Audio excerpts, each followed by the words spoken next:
নমস্কার বন্ধুরা, আশা রাখি সকলে ভালো আছো, সুস্থ আছো। আমরাও ভালো আছি। আজকে প্রচণ্ড বৃষ্টি, দুপুরবেলায় মার এখানে আসার কথা। আর মার এখানে আসার কথা তাড়াতাড়ি থাকলেও না আমাদের আস্তে আস্তে সেই কি বলবো, দুপুর গড়িয়ে বিকেল হয়ে যায়। তো প্রায় 3টে বেজে গেছে। আর এত বৃষ্টি শুরু হয়েছে, আমি আর সোনু হাঁটতে হাঁটতে চলে এসেছি। পরে আমার দুষ্টু বাইকে এসছে।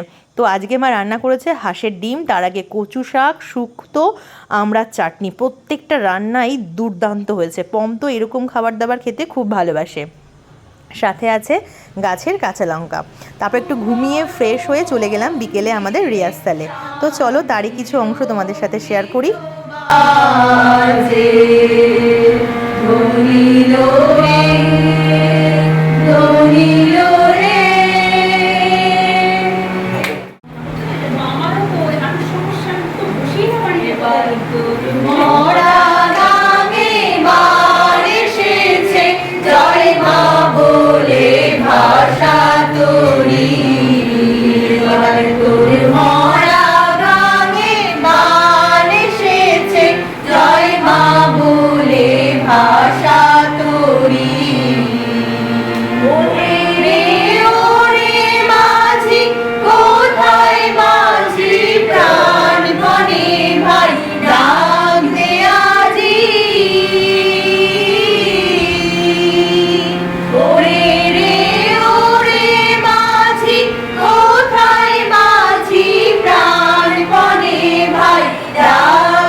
রিহার্সাল ছিল সত্যদের বাড়ি। সত্য হচ্ছে আমার বন্ধু, আর আমাদের ওই বাড়ির কাছেই বাড়ি। তো সেজন্যই মা আরও বলেছিল আমাদের এখানে চলে আয়, এখান থেকে সুবিধা হবে। তো সকলেরই আসতে আজকে একটু অসুবিধা হয়েছে বৃষ্টির কারণে। আর আমি তো দুপুরবেলাতেই চলে এসেছি মার এখানে। আর এই হচ্ছে সত্যর দুষ্টু মিষ্টু ছেলে। ও হচ্ছে আমাদের স্যারকে বলছে যে আমি আপনাকে চিনি। তো সেটা নিয়েই আমরা খুব মজা করছিলাম। আর এই দেখো কি সুন্দর হারমোনিয়াম বাজাচ্ছে। ওর মা জাস্ট একবার বলল যে যাও তুমি গিয়ে একটু বাজাও, সঙ্গে সঙ্গে বসে পড়লো। সাধারণত বাচ্চারা কিন্তু নিজেদের মুড না হলে বসে না। আর ওর বাবা সত্যই হলো এবছরে আমাদের গানের সাথে তবলা বাজাচ্ছে। বাহ বাহ বাহ বাহ।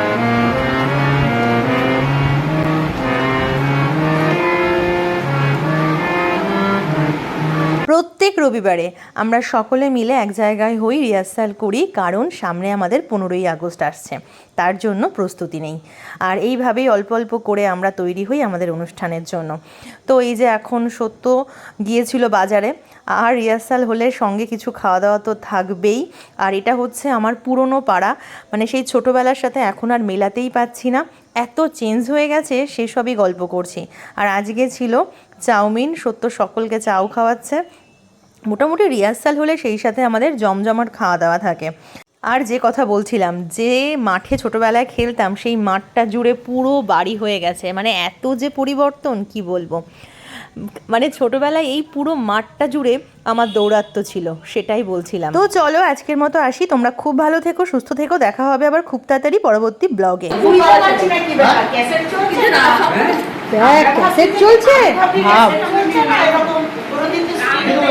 গান শুনে পাশের বাড়ি থেকে একজন চলে এসেছে। উনি ভাবছিলেন ক্যাসেটে বাজছে কিনা। তো এটা দেখে আমাদেরও বেশ ভালো লাগলো। তো চলো আজকের মতো আসি।